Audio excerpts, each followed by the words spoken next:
Hello and welcome to Good Week, Bad Week with me, Gillian Gotts, and my co-host Morgan Pierce on the Crypto Divas. And each week, today is the 8th of April, we look at the week in review in the crypto world and where it overlaps, whether it's good or bad. So I'm going to kick off actually, and I'm going to talk about Coinbase. This is very high profile. They've announced that they have launched Coinbase Ventures, a VC fund.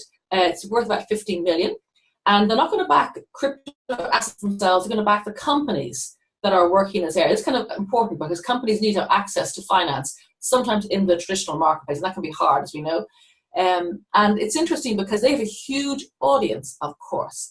And there's a killer line here. This is quite funny. This is very good for Coinbase. They want to line up those tokens that we would put on our exchange. So very clever work by them because, obviously they are attacked the whole time by companies wanting to list their tokens on their exchange. This way they can pick and choose and invest and then obviously lead it right the way through. So it's a very clever move by Coinbase, and it's good if you get backing. It's good for the industry as well. Yeah, that's really interesting for them to have done so well that now that they have a venture arm that they can use to cherry pick their ICOs. Actually, similar. I have a piece of news that's quite similar to that.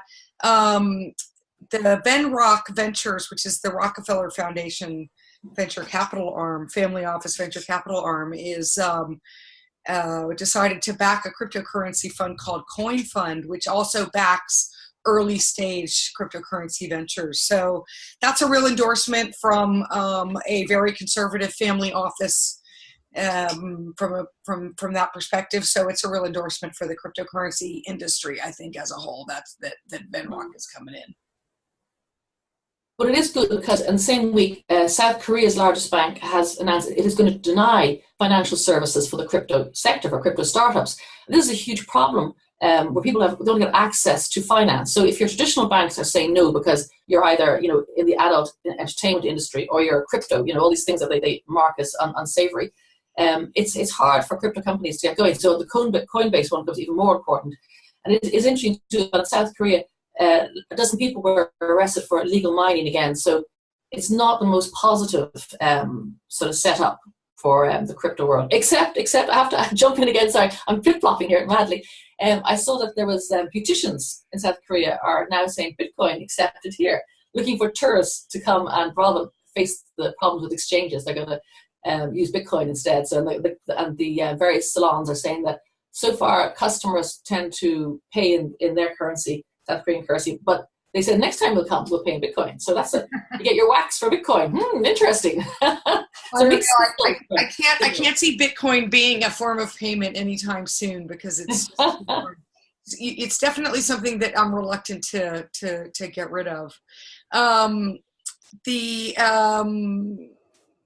Thailand has published cryptocurrency tax and capital gains legislation. So they have come out, similar to Switzerland, with a framework that is friendly for cryptocurrency and allows for people to legitimize and be part of the cryptocurrency business. So that's a positive for legislation in the Asia Pacific region.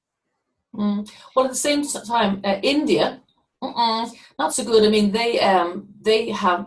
they're not pro crypto. The India's central bank has banned cryptocurrency purchases, they're against it. It's the first official policy. Now, before they've made other noises, and they saw the Indian trading market fall by 90%. And it's bad because India is very interested as a nation. It's a growing nation. It's huge in terms of the people population, huge interest in the crypto world. And that's kind of bad. Tim Draper, he's made comments on this too as well because he's pulled out of India again because of this, their negativity. And he points out it's a possible brain drain situation for India because the people who are active will go to other more favorable countries. And it's just this whole process of the flight to the safe countries. So it's bad for India. It's bad for Indian people who are interested in cryptocurrencies. But it's good for the neighboring countries that are saying, come here, we will look after you. So I think big countries at their peril, come out with these kind of statements because it's not good for the country. And Tim Draper saying that's even worse. Yeah, I think it's really interesting. It's sort of like China saying that a year ago, and now they're starting to announce more positive movement towards cryptocurrency. I can't imagine any big economy long-term putting the stops on anything related to cryptocurrency, because I just think that they'll be shooting themselves in the foot. And I think it's just short-sightedness, or maybe putting the brakes on, trying to figure out what's going on, and then bring in some legislation that makes sense. But I can't see a big economy not endorsing cryptocurrency. Australia actually had a completely opposite move. They've introduced KYC and AML restrictions for all cryptocurrency exchanges. So they've said, okay, if you're going to be a cryptocurrency exchange, then you must report transactions with physical currency of $10,000 or more to the Australian regulatory authority there. So that's a positive move, I think, for endorsing cryptocurrency in Australia. So we have both going on, right? Loads of countries saying, yep, this is all good. We're gonna regulate it. We're gonna tax it. We're gonna let people know how to do business with this stuff. And then a whole bunch of countries that are saying, no cryptocurrency, no bank accounts, no nothing. Yeah, it's quite straight. And I mean, like Tim Draper again, he was pointing out that India would have, it's because it's such a huge, it's a continent, it's massive, and they have a lot of problem in red tape and bureaucracy. And he's saying, blockchain is going to do good for this country, and bring it in, and it'll help get rid of all those inefficiencies. And it is such a vast country. I mean, we look to China the whole time in terms of population, but India, I think it's going to overtake China, I believe, in the coming years. The population is exploding there. And I think it's possibly just lack of direction from the government and from the central bank, rather than any innate dislike of cryptocurrency. They can't cope. They can't cope probably with the whole way that the country is exploding, in terms of its size and population and everything. So it's kind of crazy. Yeah. So then I was looking at Vitalik. He's been in the news, and he's been very quiet recently. He's in the news for three things this week. First of all, Tron, which is exploding again. It's a lot of people talking about its price going up. They've released different things. And he came out again and said the reason why Tron is doing so well, because people compare Tron with Ethereum, is that they plagiarized his white paper. And so he's getting a bit sticky in there too as well. He said it before, he's saying it again. It's not impacting, I don't think, the growth of Tron, but it's it's a bit of a titan sort of fighting there. And then he also went after Craig Wright. This is the guy American entrepreneur and the founder of N-Chain, who back in 2015 claimed to be Satoshi. So he said he would prove it, and he couldn't prove it. But it's kind of funny that Vitalik Craig's been making lots of speeches recently, and I've talked about technologies, and the crypto world is sort of saying that makes no sense. So they're getting them on the technology side, and it's kind of funny. One commentator said it's like as if the whole world is uniting against Craig Wright, or the whole crypto world. So it's the man they love to hate. So he's resurfacing again. He gave an exclusive interview to the Metro, and I don't know. It's a weird stuff. I saw some news or something like that a couple of weeks back where he's being sued for like $10 billion or something like that. There's some, I don't even know what it is. He's attracting the wrong attention. Then he says, he's asked, does he have millions? Because if he is Satoshi, right. He said, I don't have millions or billions, whatever. So I don't know. He's a kind of a funny guy. I mean, very strange to come out and claim to be Satoshi and then not prove it. That's kind of a weird thing to do. Yeah. So, Vitalik's not very fond of him, and then Vitalik did an April Fool's joke on Twitter or whatever, and so it's great. I mean, I haven't heard much from Vitalik recently, and this has sort of come out. He's been doing the David and Goliath. Well, he's the Goliath against Tron, and then he's slagging off Craig Wright, who everybody hates in this joke. I would like to see Vitalik, because he's so important, and when he speaks, people listen. I'd like him to maybe come out with some really important things that the non-crypto world could identify with. So I think he has a bit of a role as an ambassador. And I'd like him to be more ambassador-like, I think. I know he's a kid, but I think he should be aware that when he speaks, people listen. Because, there's no Satoshi, well, whatever. And he is the closest thing we have to, a founder of crypto. So I think I would like him to be a bit more statesman-like. Yeah, that's a good point. Maybe our video will get over to him and he'll see it. We'll send it to him. Come on, Vitalik. On a positive note, I have a piece of positive news. Robinhood, which is an exchange active in the U.S. market, has launched its cryptocurrency product exchange in 4 states. So now in California, Massachusetts, Missouri, and Montana, you can now buy Bitcoin and Ethereum on Robinhood. So opening up, competing against Coinbase for this business. And, the more highways that we have to get into crypto, the more the floodgates open. So I consider that a really positive piece of news. And there's zero commission as well, aren't they? They are. There's Yeah, zero commission on trades. Exactly. yeah, I think there's been a lot of scalping of punters by exchanges, so this is good. And we were interviewing earlier today the CEO of TalkPi, which we disclosure both are working for, but they're going to introduce again peer-to-peer exchange, zero commission. I think this will be the way going forward because punters have been scalped a bit, and it's nice to see that writing and the balance. Yeah, and they have a really very clever platform. So we encourage you to go listen to that CEO interview that we did for TalkPi. I don't have any other news. I have a market roundup. Before you do the market roundup, I just want to ask you a question. I see that Coinbase said it's not going to support Bitcoin forks going forward, right? Obviously, Bitcoin Cash is a big one. And then Monero, again, announced that they have the Kryptonite proof of work, and they change it every so often to stop Monero-compatible ASIC miners being used. And there was a bit of a fork there this year, just recently, because Bitmain said that they had produced a Monero-compatible mining rig. So there's about 20% are saying with the classic, but 80% have gone with the new network because they don't want a centralized mining cohort because they said that goes against the value of the network. So all this forks, there's a lot of talk of forks about last year. Do you have any opinion on this, Morgan, or what do you think?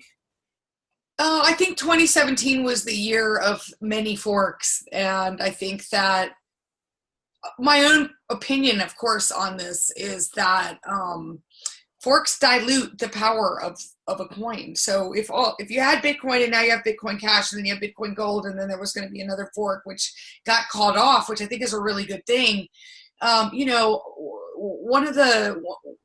One of the things that we all really like about cryptocurrency is the fact that it's a deflationary, situation where no more coins are going to be produced. So with Bitcoin is 21 million, we hit that in about 2140, and it's meant to be something that is not allowed to run amok the way our current financial system is, with money just being printed, right?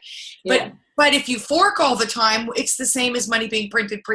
So I think the community realized that forks need to happen for really, really, really substantially good reasons, and then everybody will adopt a fork, in which case, you sort of won't have a fork. A fork is when some of the programmers that are supporting a network disagree with some of the others in terms of an upgrade, and they both shoot off into different situations, right? And a new chain forks and new chains are going forward. And so it dilutes for sure the power, the strength, the brand, of all those things. And I think 2017 was like the year of the forks, and I don't think that 2018 is going to be, anywhere. I think people understand now that the whole forking thing is scary. Yeah.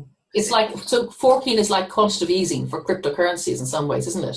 It is. I mean, it's a little bit different because the purpose of the fork is to improve the technology, improve the security, and improve the speed. And because the technology is all really new, a lot of these improvements do need to happen. But the fork is when the development community disagree in terms of how to make it happen.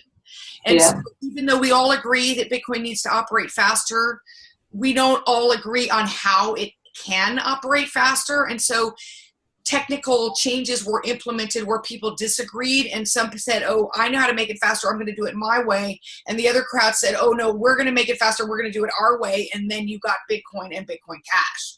And they're solving exactly the same problem, but they're just groups of people that are disagreeing. And so I think what the community learned was it's better if we all try to find the same solution to the problem, agree on it, and then stay behind the one thing instead of ever forking, which is business agreement. So, there might be forks in the future, but hopefully they're forks that are supported by the entire development community, in which case it doesn't actually split off, which is the Monero. And I guess that's what Coinbase is flagging. We're not going to support future Bitcoin forks. Probably paid in the ass for them as well, because they've got all these wallets they have to contend with, and they got to give the same amount of people that had Bitcoin, they got to report who had what, and then they have to get the same amount of Bitcoin. I mean, it's a whole bunch of work for them. But anyway, it could be other ways. Just my opinion. Yeah, no, that's what I asked for. Thank you. And so on the market thing, it was it wasn't a flat week because the market went from about 250 billion all the way up to almost 290 billion, but then it came right back down. And I think right now, as we're filming this, it's about 265 billion.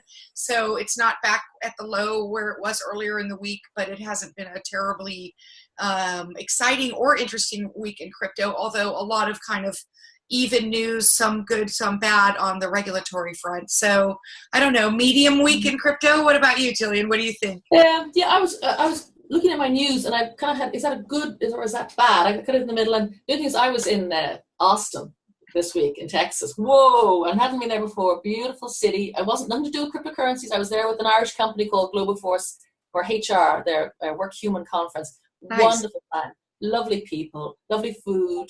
I saw the bats, and I saw Capitol Building in Austin. I recommend it as a destination. Beautiful. So I agree, kind of a medium week for the markets, but a wonderful week for me. Good for you. Yeah. So we'll see you next Wednesday then, or sorry, Sunday. Yeah. 15th. Today is the 8th of April, and we are wrapping up Good Week, Bad Week in crypto. This is the Crypto Divas. So, goodbye from me. Goodbye from her. Bye.